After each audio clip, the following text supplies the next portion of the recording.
In the venom lab, we tested rattlesnake venom and compared the amount of time that it takes for the antivenom to deactivate the venom in different temperatures.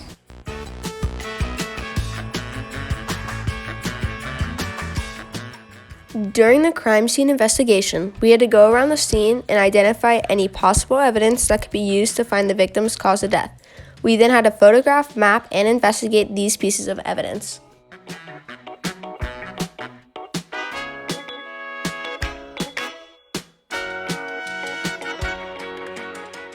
In the polygraph testing lab, we got with partners and asked each other questions while trying to test to observe and detect if they are lying based on changes in heart rate.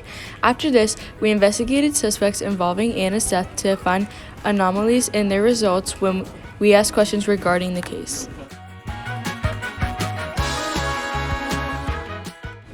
Stomach intestines. In this lab, we measured the intestines of different animals to conclude how long it takes them to digest and what type of food they eat. We then use this information to compare different animals' digestive tracts and how they have adapted to their diet.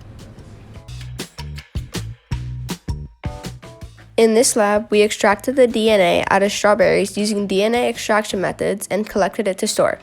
Using these methods, we could similarly analyze crime scene DNA.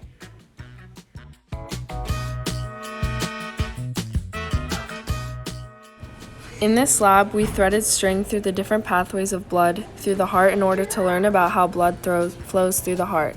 For example, oxygenated blood moves into the left ventricle and is pumped through the aorta.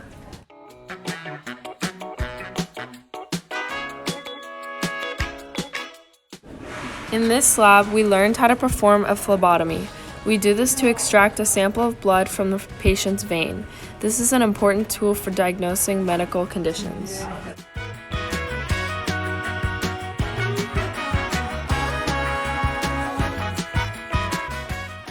For the muscle experiment, we performed an experiment to find how heart rate and effort changes throughout the course of a workout.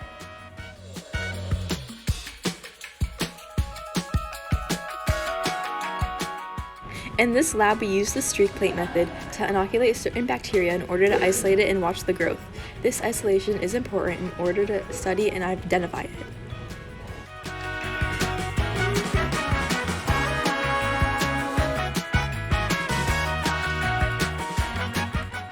Gram staining. We used the inoculating loop to get bacteria and put it on a plate and used the gram staining method on the bacteria.